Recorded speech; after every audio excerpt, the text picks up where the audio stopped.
DNA में अब बात हिंदी की। आज हिंदी दिवस है। वर्ष 1949 में आज ही के दिन संविधान सभा ने हिंदी को भारत की राजभाषा के रूप में स्वीकार किया था।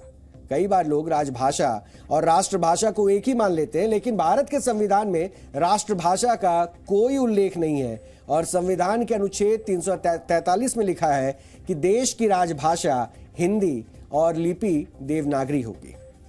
वर्ष 1918 में इंदौर में आयोजित हिंदी साहित्य सम्मेलन में महात्मा गांधी ने हिंदी को राष्ट्रभाषा बनाए जाने की मांग की थी और महात्मा गांधी ने उस वक्त कहा था कि जैसे ब्रिटेन में अंग्रेजी बोली जाती है और सारे कामकाज अंग्रेजी में होते हैं, वैसे ही हिंदी को हमारे देश में राष्ट्रभाषा का सम्मान मिलना चाहिए।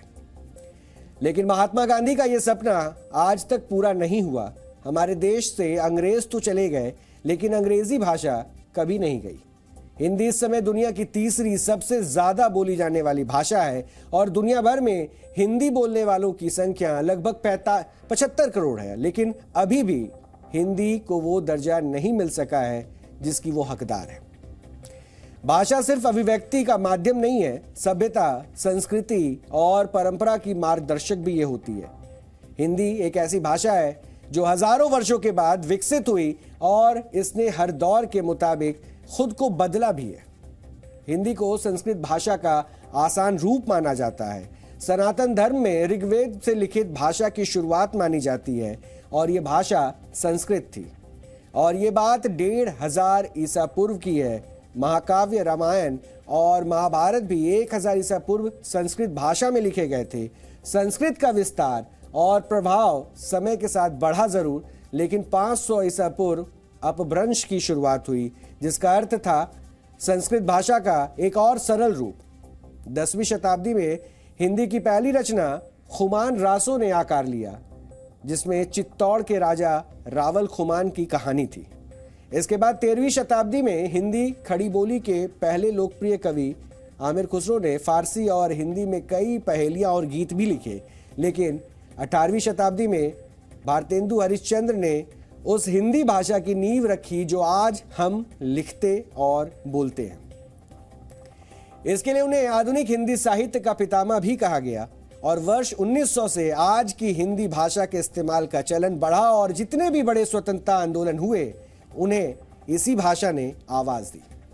भारत में हिंदी भाषा को उर्दू भाषा के साथ मिला जुला कर बोला गया और लोगों ने अंग्रेजी के साथ हिंदी बोलने की भी आदत डाली। जैसे सुप्रभात और शुभ रात्रि की जगह लोगों ने गुड मॉर्निंग और गुड नाइट कहने की आदत से डाल ली है। हिंदी भाषा के प्रति इसी हीन भावना के कारण मशहूर व्यंगकार हरिशंकर परसाई ने एक बार कहा था कि हिंदी दिवस के दिन हिंदी बोलने वाले दूसरे हिंदी बोलने वालों से कहते हैं कि हिंदी में बोलना चाहिए। यह हमारे देश के लोगों का सबसे बड़ा सच है कि एक अध्ययन के मुताबिक हमारे देश के 90% ऐसे लोग हैं जो अंग्रेजी बोलना नहीं जानते, वो भी हस्ताक्षर अंग्रेजी में करते हैं। और इसके पीछे हिंदी के प्रति हीन भावना तो है ही, साथ ही व्यवस्था का भी दोष है। कई कामों में आज भी हस्ताक्षर का मतलब अंग्रेजी भाषा में अपना नाम लिखना है और अंगूठा लगाने का मतलब हिंदी भाषी लोगों से है। ये स्थिति भी तब है जब हिंदी पूरी दुनिया में बोले जाने वाली तीसरी सबसे बड़ी भाषा है।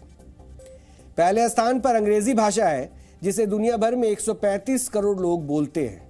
दूसरे स्थान पर चीन की मैंड्रिन भाषा है जिसे 120 करोड़ लोग बोलते हैं और तीसरे स्थान पर हिंदी है जिसे 75 करोड़ लोग बोलते हैं। चौथे पर 54 करोड़ लोगों के साथ स्पेनिश और लगभग 28 करोड़ लोगों के साथ अरबिक भाषा 5वें स्थान पर है। 2011 की जनगणना के मुताबिक भारत में लगभग 53 करोड़ लोग हिंदी में बोलते हैं, उसे लिख भी पाते हैं, जबकि वर्ष 2001 में केवल 41 करोड़ लोग ही हिंदी में बोल या लिख पाते थे और वर्ष 2014 में सिर्फ 12 करोड़ लोग ही हिंदी के अखबार पढ़ते थे।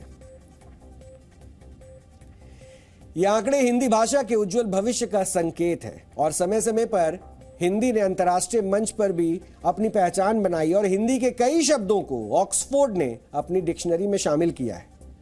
भारत में आत्मनिर्भर, अच्छा, दादागिरी और शादी ये शब्द हैं जो आम बोलचाल की भाषा में बहुत से लोग इस्तेमाल करते हैं, हम भी इसे बोलते हैं। इन्हें ऑक्सफोर्ड डिक्शनरी में शामिल किया गया है। इसके अलावा हिंदी के कई और शब्दों को भी ऑक्सफोर्ड ने अपनी डिक्शनरी में जगह दी है। आप अपने टीवी स्क्रीन पर इन शब्दों को देख पा रहे हैं कि किन शब्दों को ऑक्सफोर्ड ने अपने पास जगह दी। और हिंदी वर्ड में ये जानिए कि आत्मनिर्भर को Hindi word of the year 2020 यानी कि आत्मनिर्भर शब्द को 2020 के हिंदी शब्द के तौर पर भी घोषित किया गया है।